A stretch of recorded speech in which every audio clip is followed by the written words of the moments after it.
खुसरूखानाने घोषणा केली, आजपर्यंत मला केवळ बलात्काराने मुसलमानाप्रमाणे बाटके जीवन कंठणे जरी भाग पडले होते, तरी मी मूळचा हिंदूंचा मुलगा आहे. माझे बीज हिंदू बीज आहे आणि माझे रक्त हिंदू रक्त आहे. यास्तव आज मला सुलतान म्हणून समर्थ असे स्वतंत्र जीवन लाभले असल्यामुळे मी ती माझ्या पायातील बाटकेपणाची परधर्मीय बेडी तोडून टाकीत आहे आणि उद्घोषित आहे की मी हिंदू आहे. आणि आता उघडपणे या विस्तीर्ण अविच्छिन्न भरतखंडाचा हिंदू सम्राट म्हणजे सिंहासनावर चढलो आहे. त्याचप्रमाणे कालपर्यंत सुलतान म्हणून घेणारे देवदेवीजी हिंदू राजकन्यका असताही बलात्काराने मुसलमानी सैन्याने रानावनात भटकत असता तिच्या त्या राजजनकापासून आणि तिचा पती देवगिरीचा राजा त्याला ठार मारून तिला छिनवून दिल्लीला आणले आणि सुलतानच्या अंतपुरात खजीरखाण्याची बायको म्हणून तिची विटंबना केली गेली.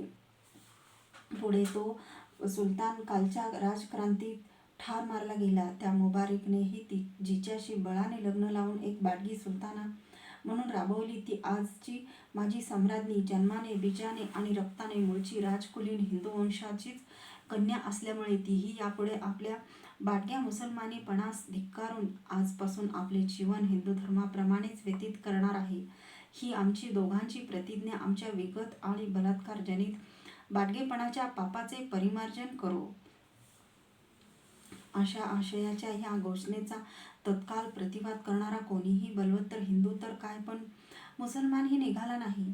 एतर्थ हिंदू सुलतान खुसरूखानाला आता आम्ही हिंदू सम्राट आणि देवलदेवीला हिंदू सम्राज्ञी संबोधणार. या हिंदू सम्राटाने त्याचे मूळचे अगदी लहानपणाचे हिंदू नाव मात्र घोषित केले नाही. बहुधा त्याला ते आठवत नसेल. आज तर ते मुळीच लुप्त झालेले आहे. आता त्याने जे सम्राटीय अभिधान घेतले ते नासिरुद्दीन हे मुस्लिम भाषेतीलच होते. त्याचे कारण बहुधा असेही असेल की साऱ्या मुसलमानांना काय किंवा पिढ्यानपिढ्या सुलतानांच्या मुसलमानी पदव्यांनाच सरावलेल्या लाखो हिंदूंना सुद्धा सर्वच गोष्टीत एकदम बिचकल्यासारखे होऊ नये. नासिरुद्दीन म्हणजे धर्माचा रक्षक असा काहीसा अर्थ होतो.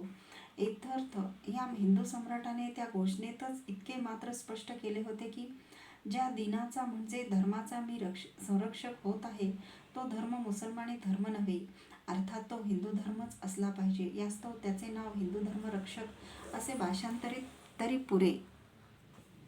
ते संबंध विशाल भरतखंडातील मुस्लिम साम्राज्य एका दिवसात जिंकून त्याचे हिंदू साम्राज्य करून सोडणारी धार्मिक नि राजकीय क्रांती अशी घडविताच त्या हिंदू सम्राटाने मागे मलबारच्या स्वारीत हिंदू राज्य बुडवून जी अपार संपत्ती सुलतान मुबारकच्या राज्यकोशात आणून ओतली होती, ती आणि त्या सुलतानाच्या पूर्वीच्या अपार संपत्तीचीही त्यात भर घालून ती बहुतेक त्याचे जे सहस्रावधी स्वजातीय सैन्य उभारले होते त्यांच्यातील सैनिकात वाटून दिली. त्याचप्रमाणे एकंदर साम्राज्यातील हिंदू मुस्लिम अशा उभय जातीच्या सैनिकांचेही वेतन वाढविले. सैनिक वर्ग अशा प्रत्यक्ष लाभामुळे संतुष्ट करून त्याने साम्राज्यात पूर्वीच्या कोणत्याही सुलतानाने ज्या सवलती आणि सुधारणा शेतकरी आणि सामान्य हिंदू मुस्लिम नागरिकांना उपभोगू दिल्या नव्हत्या, त्या त्याने चालू केल्या. त्याचप्रमाणे त्याने धार्मिक छळापायी बंदिवासात टाकलेले सहस्रावधी हिंदू बंदिवान आणि पूर्वीच्या सुलतानास अप्रिय वाटले म्हणून केवळ बंदीगृहात टाकलेले शतावधी मुसलमान बंदिवान सुद्धा बंदीगृहातून मुक्त केले. या सर्व कृत्यामुळे साम्राज्यातील हिंदू तर काय पण मुसलमानातही हा हिंदू सम्राट धर्मरक्षक लोकप्रिय झाला. त्याचप्रमाणे प्रत्येक मुस्लिम सुलतानामागून सुलतानाने हिंदूवर जिझिया, त्यांच्या यात्रांना बंदी, तीर्थस्थानांना बंदी इत्यादी ज्या ज्या धार्मिक अपमानास्पद अटी लादलेल्या होत्या त्यापासून त्याने हिंदूंची तत्काळ मुक्तता केली हे सांगणे नकोच.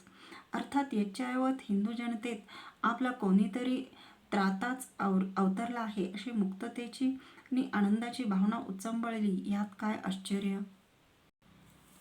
हा हिंदू सम्राट मलबारमध्ये साऱ्या दक्षिणेचा विजेता म्हणून पण खुसरूखान या नावाने मुस्लिमपणाच्या पांघरुणाखाली जेव्हा लढत होता तेव्हापासूनच या राज्यक्रांतीची योजना त्याच्या डोक्यात रुळू आणि जुळू लागलेली असल्यामुळे केवळ त्याच्याच आधारावर अवलंबिणारे मुसलमानी राज्याधिकाऱ्यांनी सैन्याधिकारी जे त्यानेच उदयास आणविले होते ते सर्वच. अर्थातच तो हिंदू सम्राट धर्मरक्षक नासिरुद्दीन सुलतान म्हणून उद्घोषित झाल्यानंतरही आपल्या स्वार्थासाठी आणि त्याच्या मत्सराने द्वेष करणारे पुरातन मुस्लिम खान निजाम नवाब जे होते त्या स्वधर्मीय मुसलमानांपासून आपले रक्षण करण्याच्या बुद्धीनेही या हिंदू सम्राटच्या धर्मरक्षकाच्या स्वामित्वाशी राजनिष्ठ राहिले.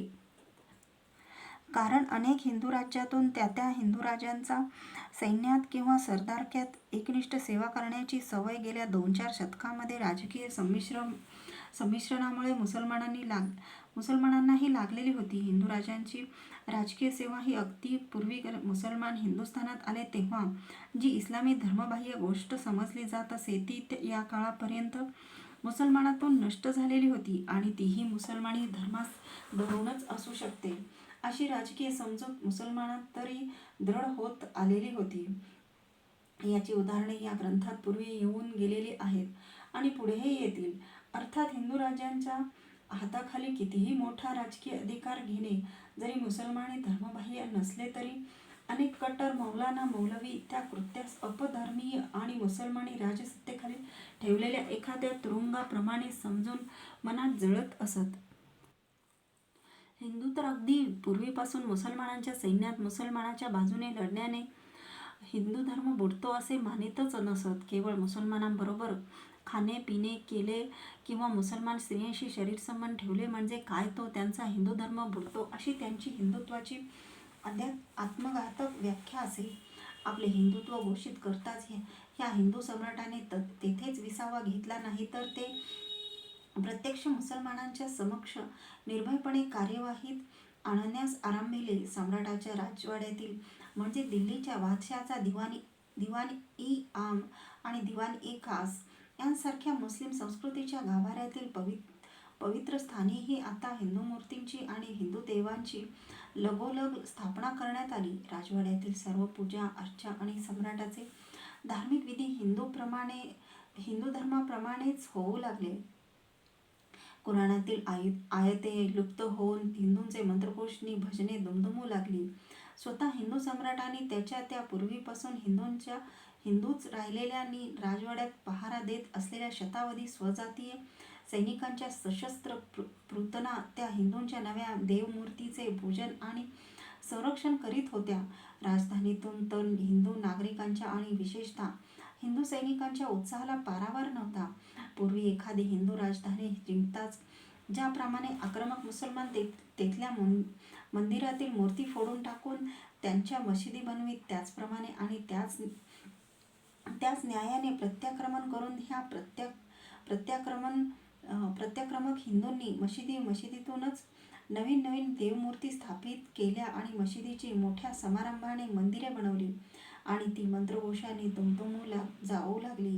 हिंदूंचे मंदिर मुसलमानी आक्रमक त्यात गायी मारून जेव्हा भ्रष्टवीत त्यांच्या मशिदी बनवीत तेव्हा परधर्म सहिष्णुतेच्या व्याधीने क्लीब बनलेल्या एकंदर हिंदू समाजाच्या मनात अपमानाच्या आणि दुःखाच्या इंगळ्याच कशा दंश करीत असतील याची काही कल्पना त्या सुलतानशाहीच्या राजधानीतील लाखो मुस्लिम धर्मोन्मत्त मुसलमानांनाही या हिंदू परवाराच्या धार्मिक सशस्त्र प्रत्याक्रमणामुळे तेव्हा येऊ शकली असलीच पाहिजे. अशा हिंदूंनी केलेल्या अपवादात्मक सशस्त्र धर्मक्रांतीच्या खवळलेल्या उत्साहात काही मुसलमान लेखक आरोपितात त्याप्रमाणे कुराणादी मुस्लिम धर्मग्रंथाचीही विटंबना झाली असेलही. नालंदाच्या साऱ्या विद्यापीठाला आग लावून हिंदूंचे सहस्रावधी धर्मग्रंथ जळत राहिले असता जे मुसलमान काफरांच्या धर्मग्रंथाच्या त्या होळीला फिदी हसत तेथे शेकत बसलेले होते त्यांना गाझी समजणाऱ्या मुसलमानांना तरी दिल्लीच्या त्या मुस्लिम धर्माच्या विध्वंसक कृत्यांना दोषिण्याचा लवलेशाधिकार उरलेला नव्हता.